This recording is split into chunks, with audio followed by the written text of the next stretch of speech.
Just thinking. Okay.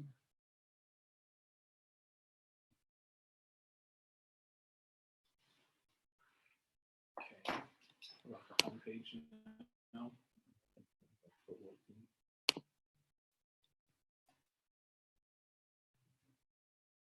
That's what we did. So this, I've at least got live on YouTube. Still just showing this. Yeah. It hasn't updated here yet. Okay, so let me try.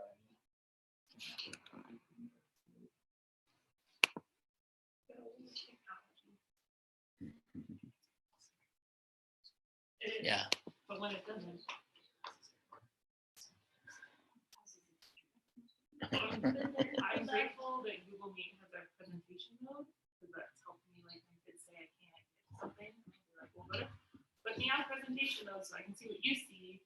And then I'm like, now go here, now go here. So that's Helpful. I didn't know they could do that. They probably know and they're just tracking it. They can help you. 15 minutes.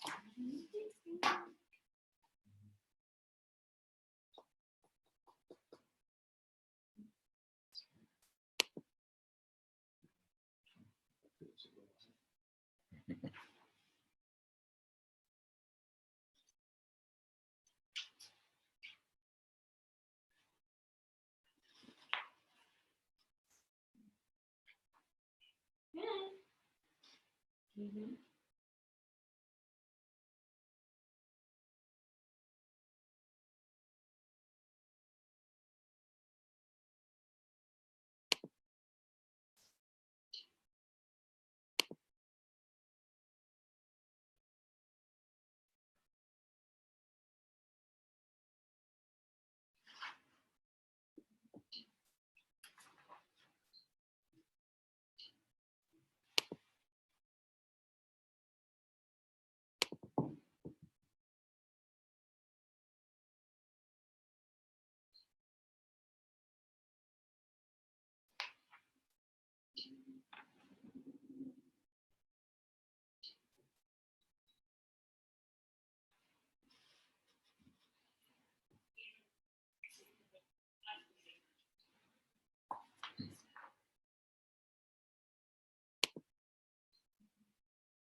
Alrighty, so with that nice little break, I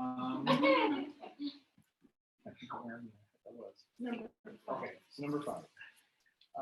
Okay, so number 6. Our proposal is that all teachers placed in the professional lines of the salary schedule will receive an additional one-time payment of $500 for the 2020-2021 school year. Part-time teachers will receive a prorated amount according to the employment contract. This payment will be paid in 12 equal installments as part of the teacher's regular contract. So, and again, appreciate what you shared this morning and wanted to keep the insurance separate from the compensation, and so recognizing that request from the BEA, this would be our proposal to provide additional compensation to our teachers. I do feel like one-time amount is the right way to go, just because we don't know next year what it's going to look like in the state, or in another state of potentially being frozen. So we feel like that's the right way to address the teacher compensation, rather than actually putting the language of the salary schedule table this year. Just to be clear that really, for all intents and purposes, our salaries are frozen. But in addition to that, under number 7, we would also propose that we continue the one-time payments that we made last year for those teachers in those rungs. Our concern is if we don't do that, so for example, what you propose to us, that could actually result in a net decrease to some teachers, because you'd have your salary would be frozen from last year, and then you'd be paying the contribution to the insurance, and that would result in a decrease, which is something we really want to work to try to avoid if at all possible. So with that, Yes. our proposal would include that additional allocation that people received last year or this year, next year as well.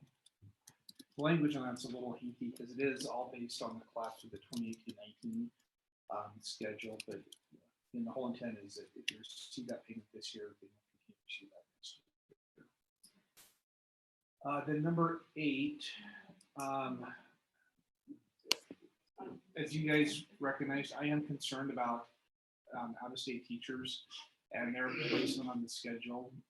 Again, I think the state has some language in place that if they will fund it next year, which they are not going to do this year, then it will largely address the out-of-state teacher issue. So number 8 is our attempt to maybe bridge that gap for 1 year, knowing that we have teachers that are committed to coming here from out-of-state next year.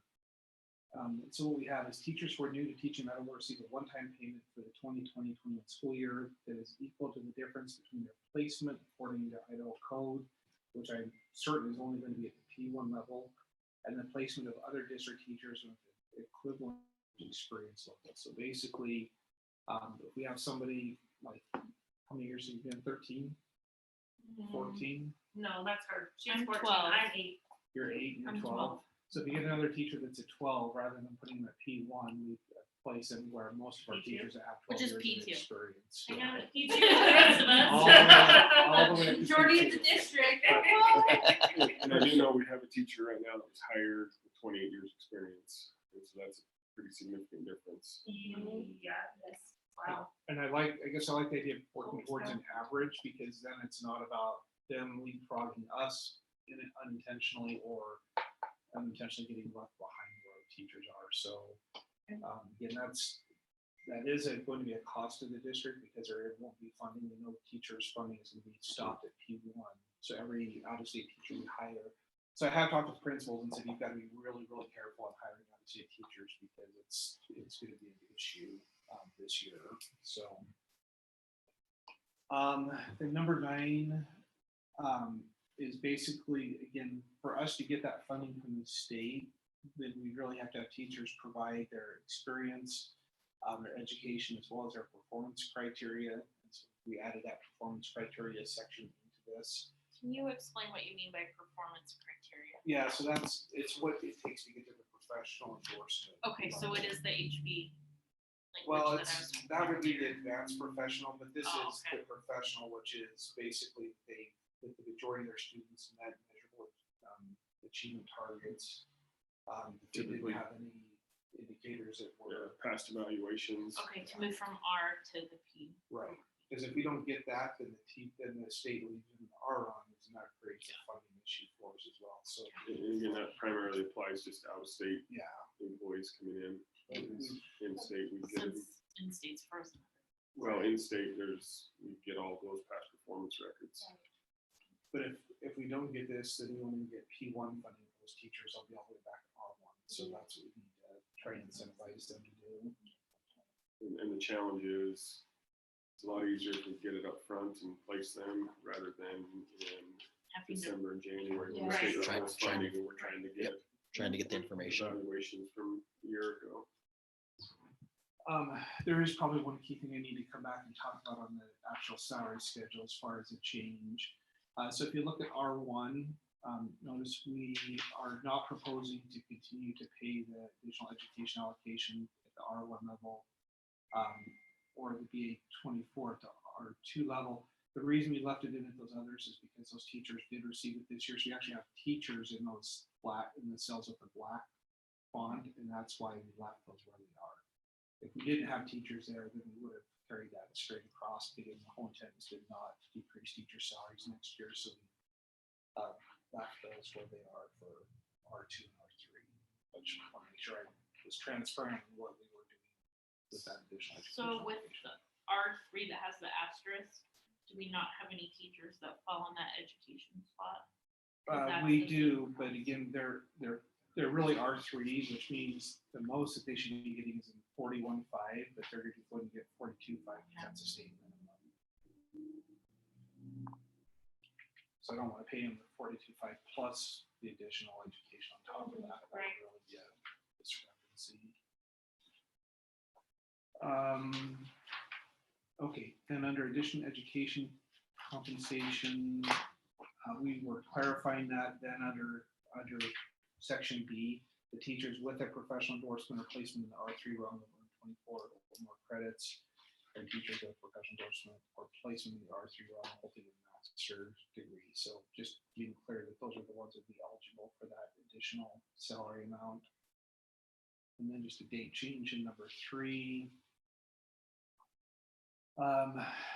And then under incentive payments, we are recommending that we strike the ADA out this year.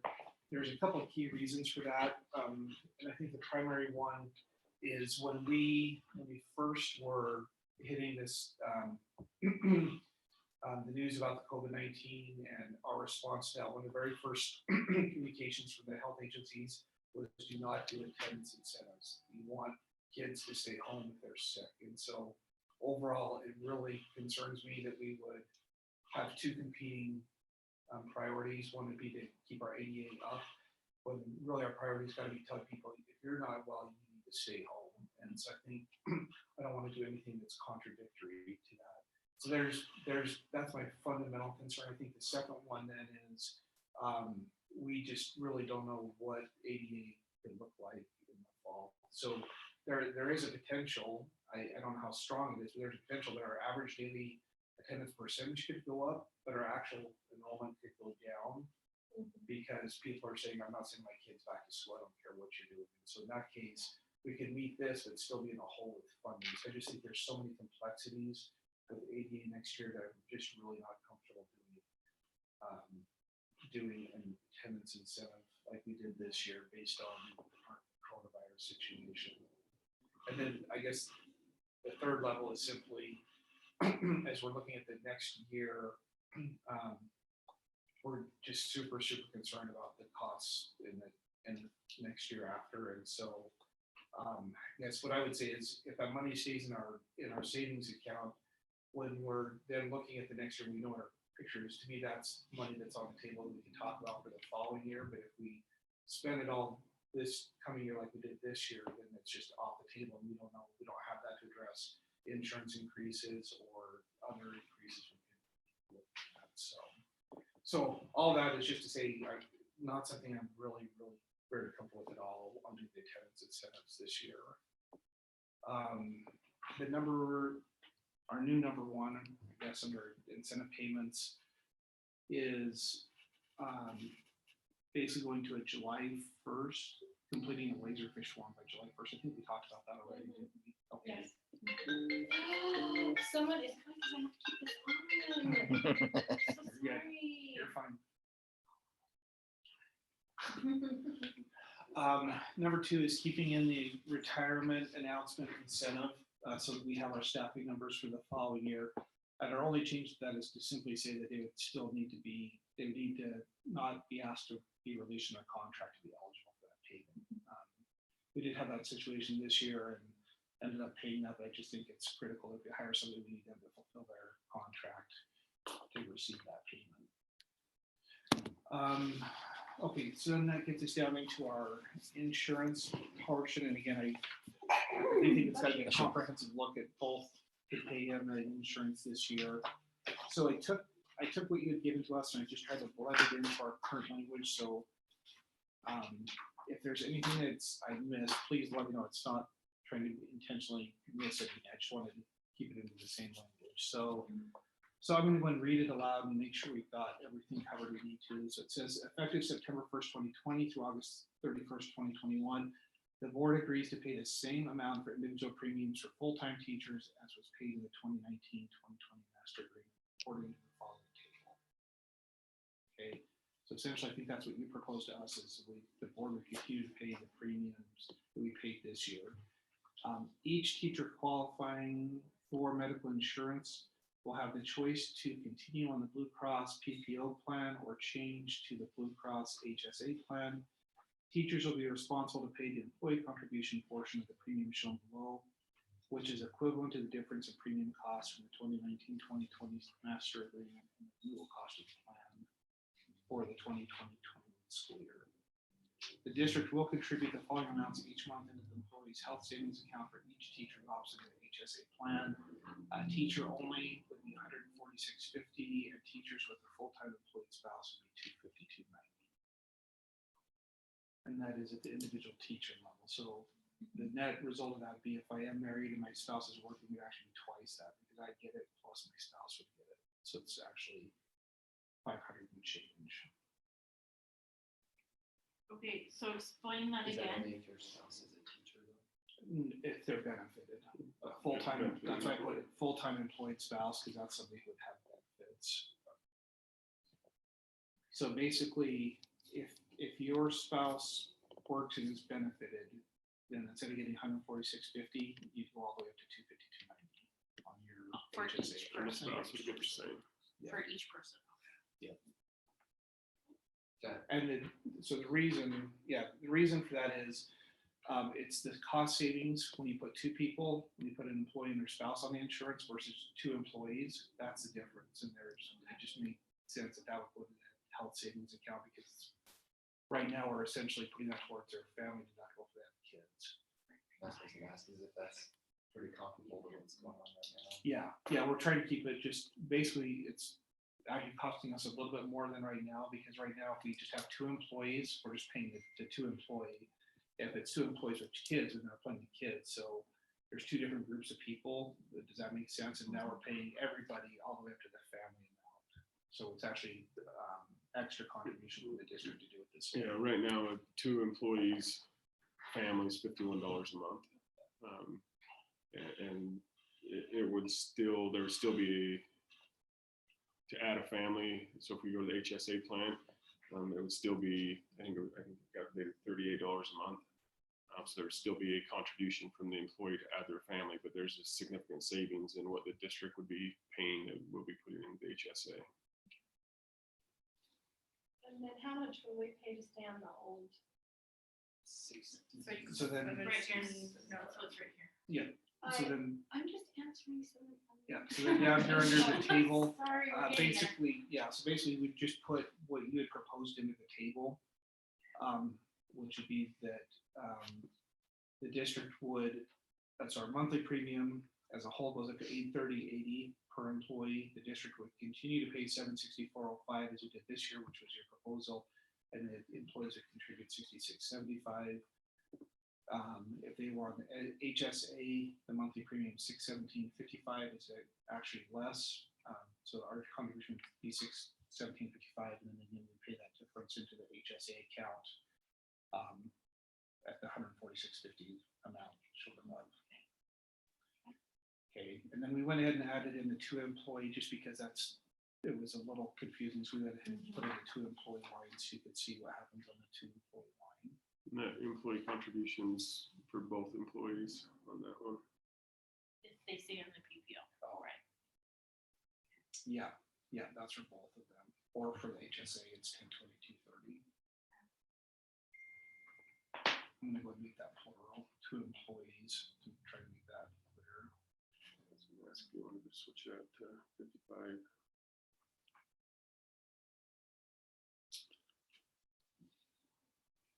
Yeah, okay, so right here, this will go to 55/35 because this is per employee. Okay. Okay. Oh, there we go.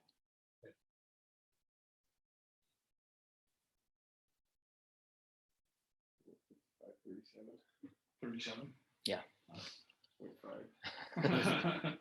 Look at the decimals in there. We'll leave the house. We have it on the other one, it's, one of them pays 17 cents and the other one pays 18 cents, so.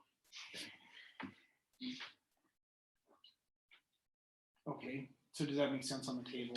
Any questions there? So really, again, I think we were trying to accept what you had proposed, but just putting it in language, so I don't think we I'm changed anything. Trying to figure out how to put it in language Yeah. so everybody understood. Yeah, probably the key difference, I think, is just, I think we're agreeing to pay more for the HSA than maybe was proposed. I'm not sure, but we just feel like that's the right way to do it that way. We're not treating employees differently based on whether their kids are on the plan or not. Everybody's Or their getting the same spouse amount. Or spouse. Yeah, Yeah. or whether their spouse works, yeah. Okay, and then under part-time teachers, we just put in employee contribution to benefits and the district contribution to health savings accounts will be prorated according to the calculation of the teacher's primary contract. Okay. So, if you're okay, I think we could go ahead and caucus there, because that's what we worked on. I'll give you guys time to talk through that, and we'll work on the language as well. Okay, The other language. Yeah. if you want, I can always send you the different options that the IEA came up with, or not on the Okay. HB language, because each section had 2 options, Yeah. so. Okay. So if you have a question, then just let me know. Okay, sounds good. Thank you. That was mine too. Oh, yeah. there it Did you want to, is. You speak. how do you stop? You guys need to get lunch. Yeah, I was gonna say, Uh, what let's is, just mute and stop the screen, and it should, if I want to break out anything, I might have been able to figure it out. We did Chick-fil-A and it was just a chicken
already on Oh, stipends. okay, Oh, okay. Okay. There's one minor change we wanted on stipends. all right, well so- then, never mind. Moving forward. We on retake to- that back then. We're good. Okay. We're good. Okay. Okay, moving on to appendix A. We'll just start at the beginning. We do agree to the table. On letter A, we agree on number 1, however, we think that you need to strike the than as well, so you had no less, but you also had a than. So just helping with language on that one. Will be paid than 40,000. Between less and not. Oh, okay, thank you, yeah. Just a grammar spot.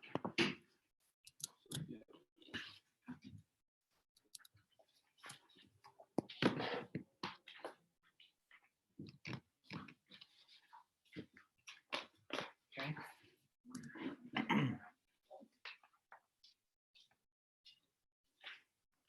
Okay, moving forward. We agree to number 2, D8 on number 2, number 3. Number 4, we have some word changes. So we are proposing that just to get so that it makes sense, instead of it being P516 or P515, we just make that P516 so that the 16 years and the P5, Okay. and then moving forward, so 16, Yeah. 21, 21, 26, and 31. Was that on the schedule? Well, like, Oh, yeah, I guess we need to put it in the salary schedule as well. We'll push it throughout the document as needed. There you go. So we just felt like, especially for teachers coming in, being like, What what is does this? this even mean? Right. So. Yeah. Yeah. Okay, number 5, number 6, number 7, number 8, number 9, we all agree on. We just got out of order.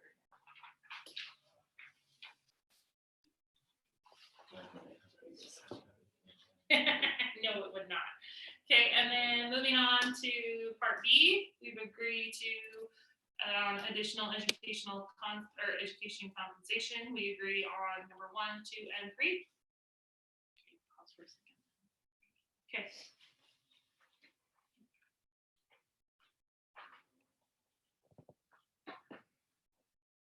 Okay. I caught you, which are we, B or? Yeah, we agreed on 1, 2, and 3 within B. Okay.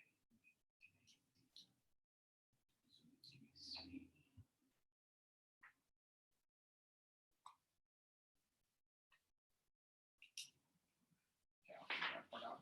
I'll make sure there's a C there. So let me try it on. I know. It's guessing what you're trying to do. It's like, that's not what I wanted. Okay, So, okay, so number 1, Erica gave you some language for, well, you had it as 4, and then with our suggestion, we're putting it as a 1. gotcha. The reason, so we don't want to strike it because we understand that with everything going on right now, that the ADA does not really work for us. However, moving forward, we don't know what that's going to be. So what we are proposing is that this gets discussed next year's negotiation, but also we just keep it in the language that we don't even consider the date until it's November 1st, 2022. So we're just, if the district average daily attendance ADA reported to the state of Idaho on November 1st, 2022 meets, Sorry, that should be 21. 2021. I apologize, that was a Oh, that should typo be on my 21. part. Yes.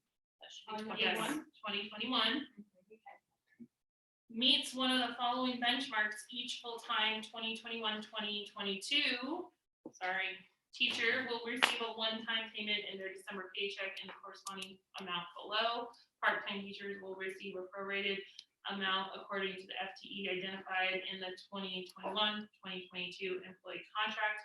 And then we kept the numbers the same from what they originally were. Again, we understand with what everything is going, but we did not feel comfortable striking it from the contract. Right. That's what you guys- That's already good. It Right. gives us a mode for So just- discussion next year. Yeah. Okay. Okay, can we just pause on that for a Yeah, minute? absolutely. So this is where, I might be missing where Gina a little bit, but my understanding is all we can negotiate is a 1-year contract. So we Oh, we because cannot of it. negotiate anything. Okay. So what I would be comfortable with putting in is simply a statement that the association and the board agree to discuss potential incentive payments for attendance in the 2021, 2022. Yeah. So I think what we can is we can agree that we can discuss that Yes. next year while this is in effect, but we can't agree to anything outside of the Okay. 1 year. Yeah, And that that's all makes we sense. want. That's Okay. fine. We're trying to. We were just trying to think Yeah. of How to language keep and it. wording. Unless that really is a negative.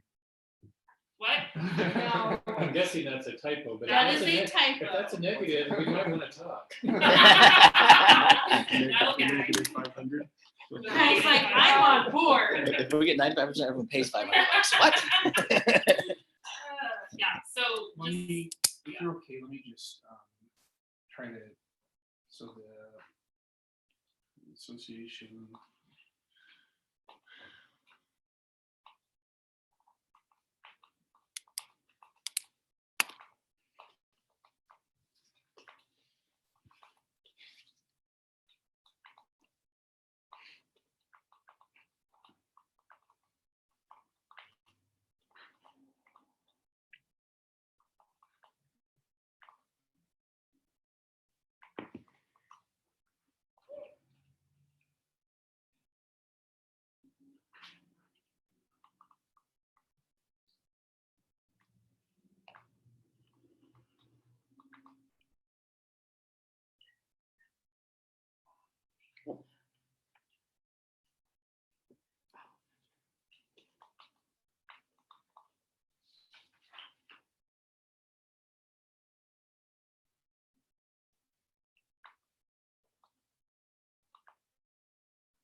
So the association and the board mutually agree to discuss other potential incentive payments, including the ADA incentives agreed to there's agreed to in shows, but it was included in, finish it out.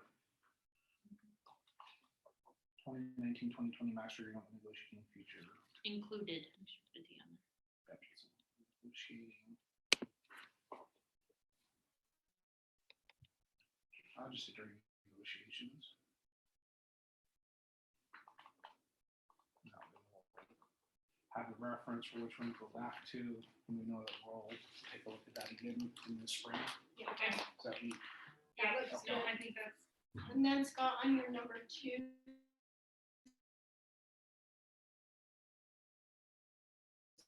See where it says February, you.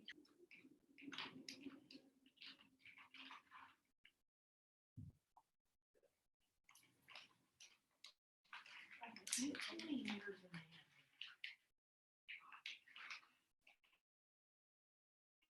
I don't know how great.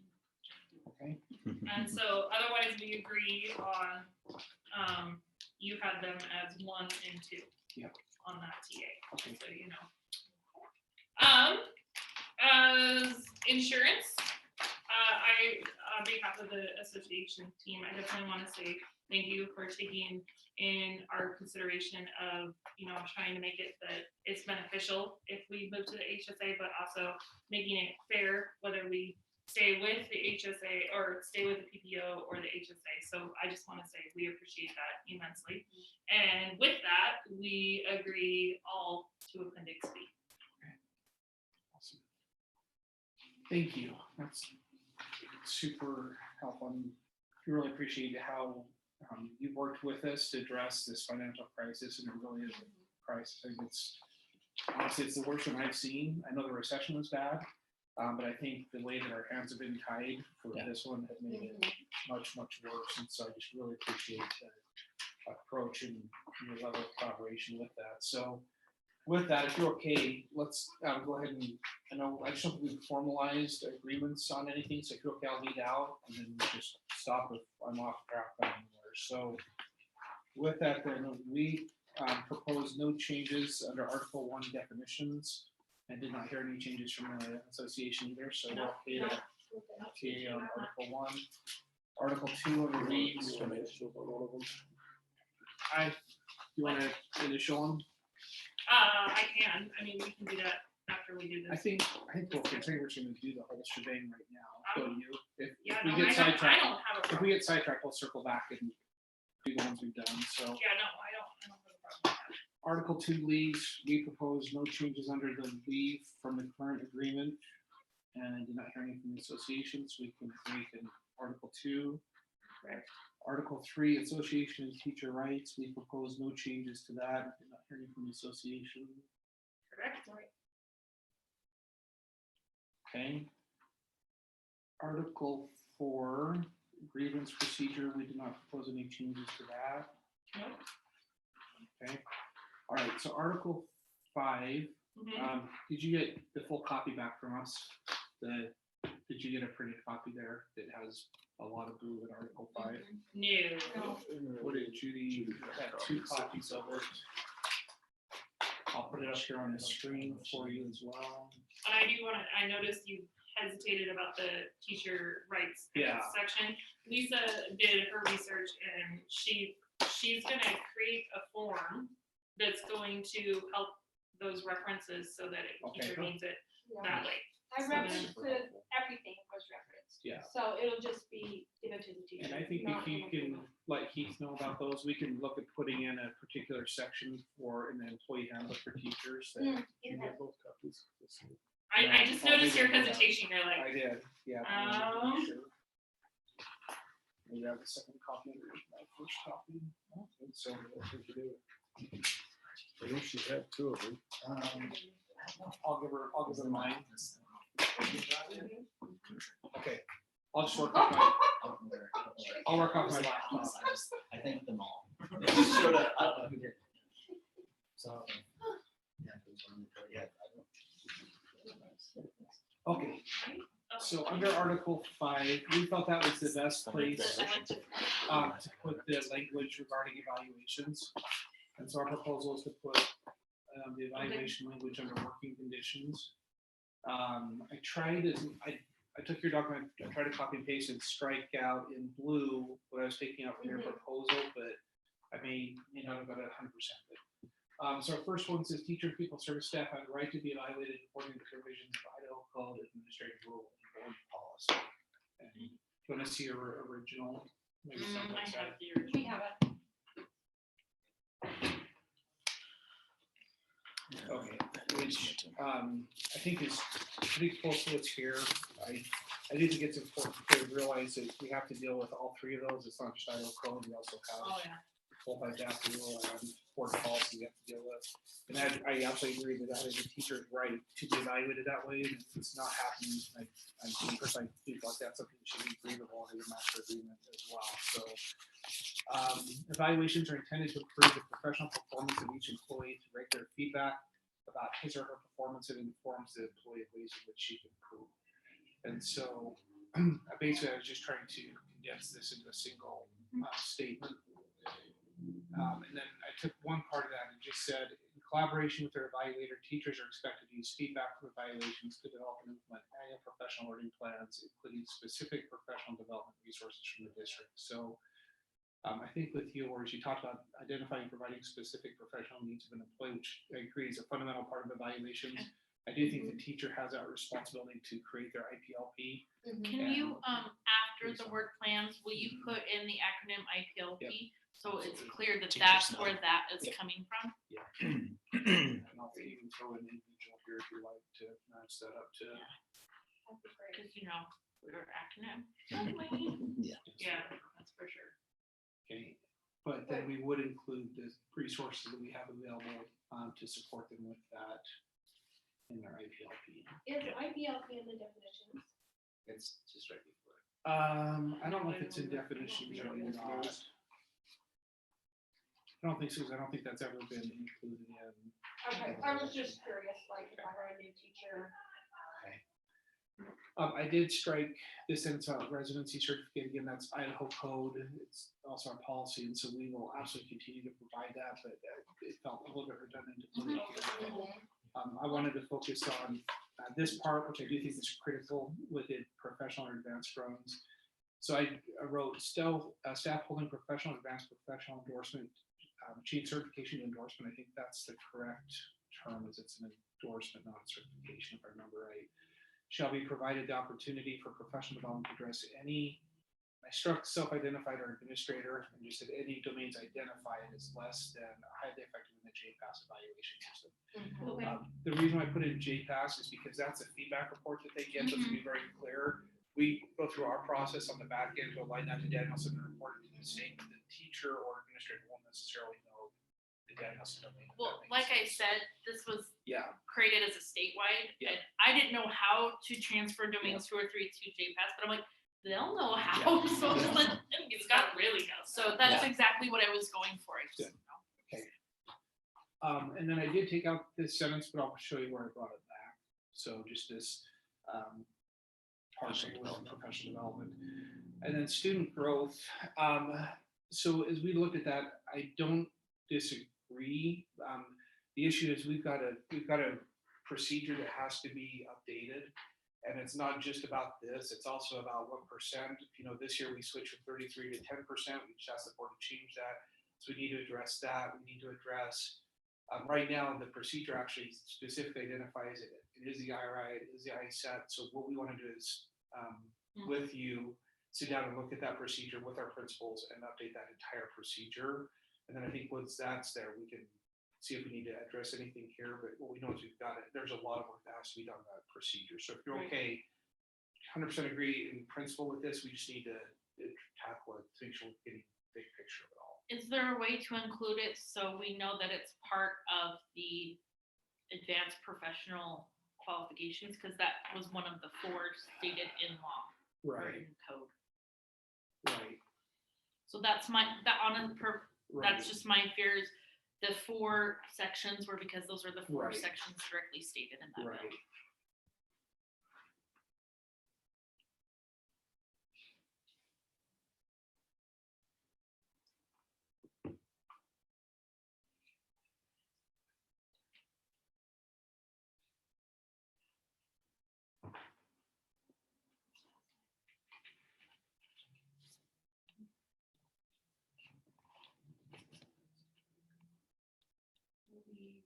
We considered Are you okay if I just take a second and look at that house bill again?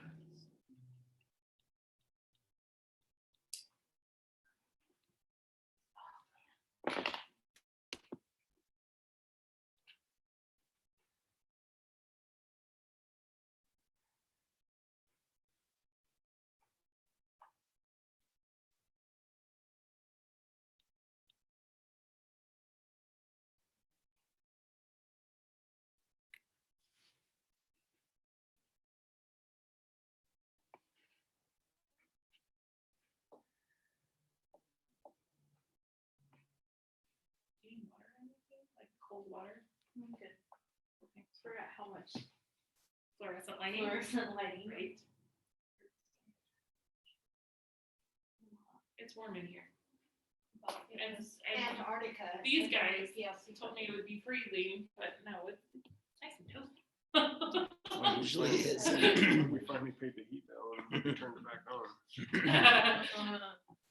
That's when I got here this morning, I'm like, this doesn't feel right. Usually have my jacket. Yeah, usually I'm freezing. Now, there's a really interesting question there for the BEA or for the IEA. Because there's nothing in there that says that this part about student achievement has to come from the evaluations, but that's always how the State Department makes us report it.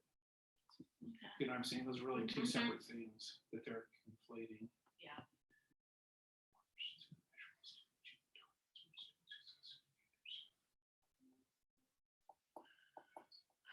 So let me ask you. So I certainly understand what you're saying. It seems like the key thing is that growth measures shall not be based upon assessments from non-technical use of efforts.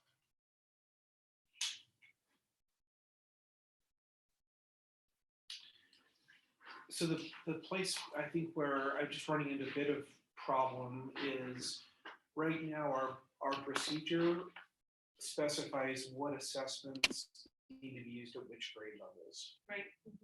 And I don't know if we're going to continue that or if we're going to try to give complete flexibility back to teachers.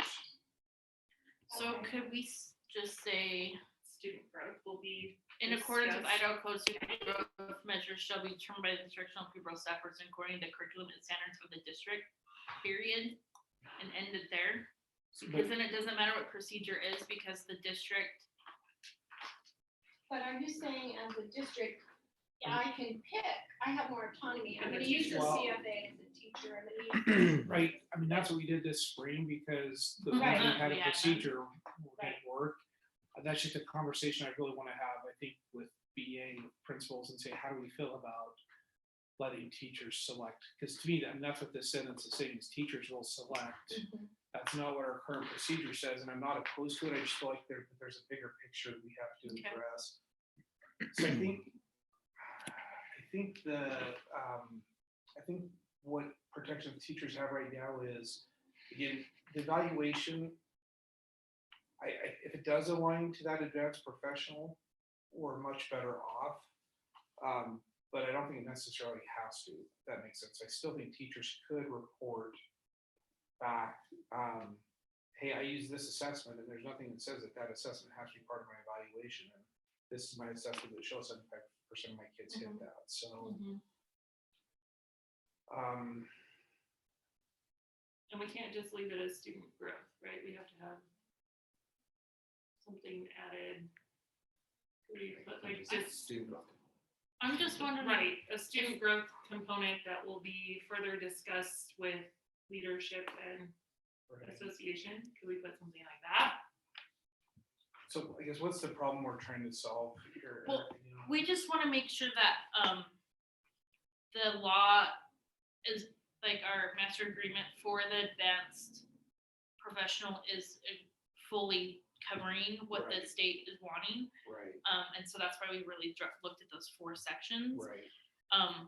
That first sentence though, I think it's following the procedure because it's according to the curriculum and standards of the district. So that's, to me, that, or you could say according to the procedures outlined by the district, something of that nature. So that way, if the procedure does change, then the master agreement is still in accordance with that. Yeah. But the component's still in there because we want to make sure teachers know there are 4 components. Yeah.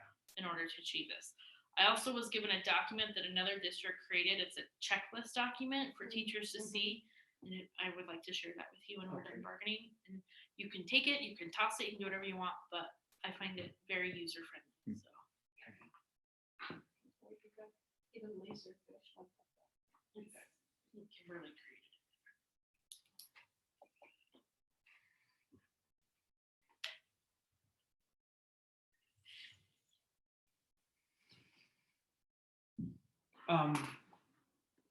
Yeah, that's just my thought, but depends on. So are you opposed to the teacher and the principal together determining what should be used for those measures? I am No. Cause I think that's what we do Those are already the with our two IPLCs and stakeholders, everything yeah. else. That's right, that's where you And want that- to and be that's- invested. Yeah, so that's probably That's where you get the guidance Part from. of the evaluation, I think principals need to have that. Okay, shall we? Principals are pretty good about trusting us and our expertise of Mhm. curriculum.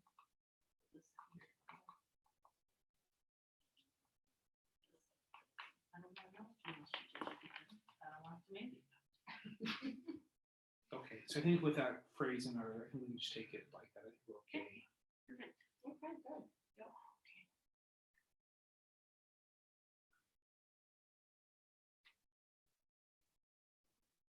And can I just put in pursuant to Idaho code here? Mhm. Because if that law changes, I wanna make sure that we know that that's all basically depending on Idaho code. It's collaborative. Yes. Very good. That's the definitions, which is 1101. That where the definitions for ADA. I think so. Yeah, I'll double check that one. I'm pretty sure it's 1101. We have that somewhere else. else in here? Got an extra 0 in there too. See, we can catch other people's typos. Okay. Um, Okay, then on leadership, so we went ahead and put leadership down as an item H. And then we borrowed verbiage from the stipend or extracurricular pay committee. So we just said the association and the district shall form a joint committee to develop a list of leadership positions and opportunities that fulfill the requirements of the advanced professional career ladder certification. And then just to get it, I think what you had is that there would be an equal number, but we just use that same verbiage to ensure an equal number. So the committee shall be comprised of 5 members with the association appointing the teachers on the committee, 3 administrators, 1 high school teacher, 1 middle school teacher, 1 elementary teacher. Are we okay with that makeup of the committee? Okay. Yeah, it's the same idea. And then quorum consisting of at least 4 to 6 members must be present, and the list will be published by October 1st. We took that one as is. Okay. And then the last one on that professional development, we just included that under our responsibilities of professional council. We added professional development opportunities for teachers under item K. Okay. So any questions then on, or any, I guess, discussion or debate about any of that?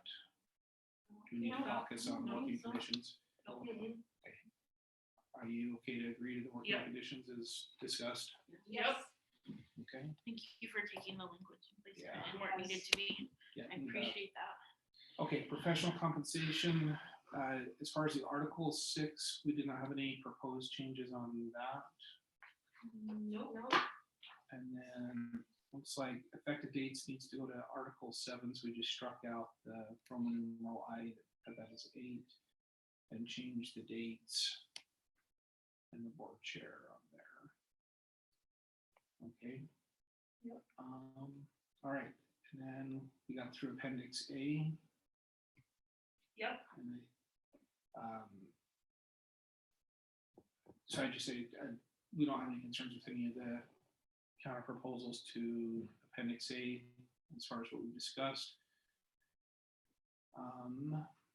Okay, so the only thing I think we had then, and same thing with Appendix B, we'll accept was there a counter proposal? I think you just accepted our proposal on B, right? Yeah. Appendix B, okay. Yep. So our only discussion then is related to the stipend agreement. And that is typically we take those recommendations from the stipend committee as is. In this case, our recommendation is to not accept the recommendation for the baseball and softball field maintenance. We just feel like our stipends are primarily there for supervision of student activities. This would be our first one that's a departure from that. And we just want to have further conversations with our high school principals before we go down this road. So there might be other ways we can accomplish what they need to accomplish without that. So our recommendation would be to strike that one from the recommendations, but to accept the other recommendations from the stipend committee. Okay. Very concerned.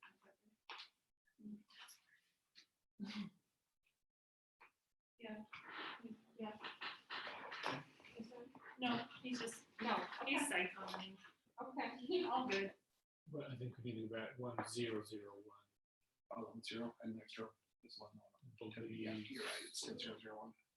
Okay, there's something about that. It's quite right.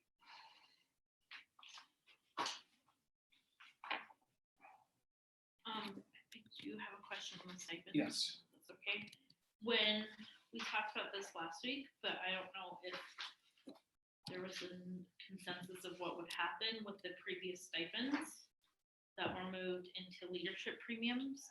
Is the district still thinking of moving them back into stipends? No, so Or- our proposal would be that we accept this recommendation, and then we would address those through leadership premiums using the professional development money to address those. That's right. I remember that. Yes. Okay. I just couldn't So I think remember. you what have we a, talked I give a verbal commitment from us that we would honor. I don't think there's any there that we're concerned for you. about. No, No. not that I'm aware of. Trying to think where that is. At the end of the- Just wanted Clarification. clarification, remember? Yeah, we feel like the one exception is the state testing coordinator that would not be, I don't believe we would designate that as a leadership premium. We'll look at some way to fulfill that responsibility. So I what I'd say is I don't see a teacher being tasked with that, without being compensated, so, I know at our school, it's not a teacher who does it. yeah. Ours is not a teacher. I think there's some ways we can. And it's only at the Either. it's only at the secondary level is where they're being currently. In the leadership premium agreement, it's only required at the secondary, only at the high school, it's not even the middle school. Cause you have the SAT. Mhm. Okay, so I think we've agreed on everything. Holy cow, that's our.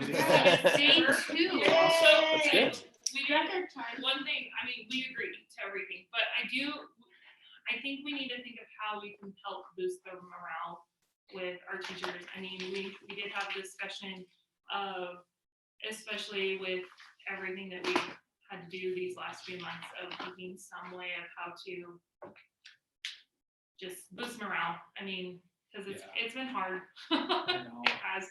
And I mean, we know that fiscally it's a tight year, and so we just, I think as a team, we need to think of ways Yeah. that we can help. I agree. So I just wanted to put that out there, because Yeah. that was something that we discussed. Yeah, one thing we've at least just real briefly talked about is where we were able to do the end of the year, cookout this year. I'd love to start the year with one next year, Wow, that'd be fun. especially where, Good idea. you know, we don't have this big conference to start the Mhm. year. Mhm. But yeah, I mean, I definitely hope teachers know how much we appreciate everything that they've done. It's been a heavy lift, so.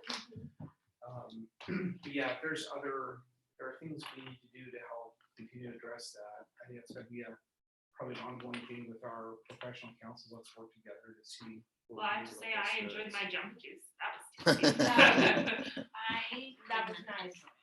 tasty. You weren't able to enjoy it? How come? Straight sugar. Oh, that's just like my wife, yeah. Are Well, there, what? we're doing keto right now, so. Yeah. that's,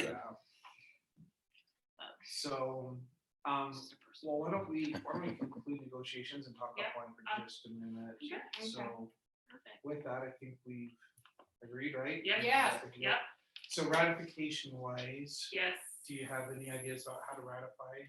No, well, we were gonna Email, our members, right? I can set up a Google Meet, and they'll have to vote. and we'll have to do a Do a Google Google form, Yeah. and that can give us the exact percentage for you guys too. Yeah, if you So- do a Google form that has where they're required to.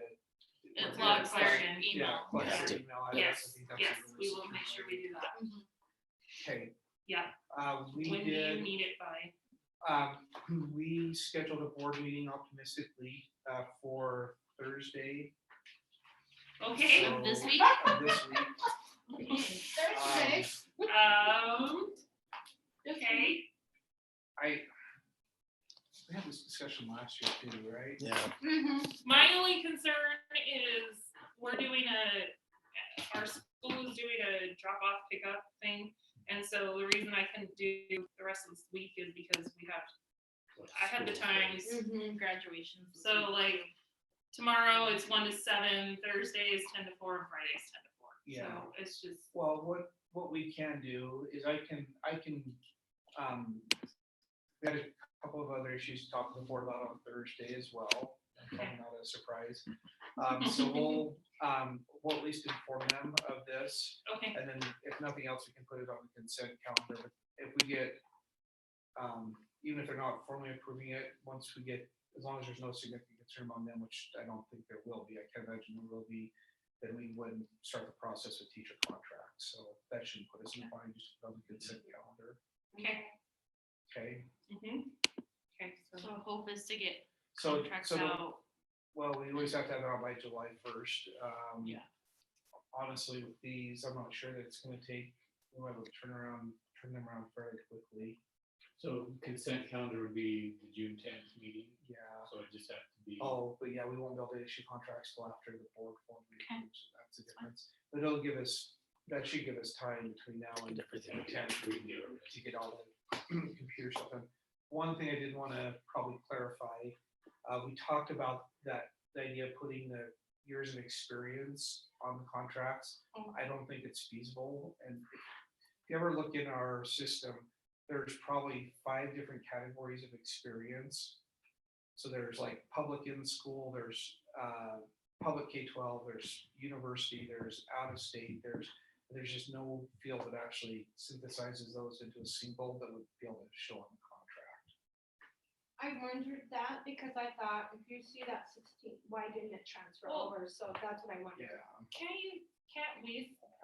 Can't an individual say that on their certification page? Yes. Okay, they should have that's a what I thought. notification page.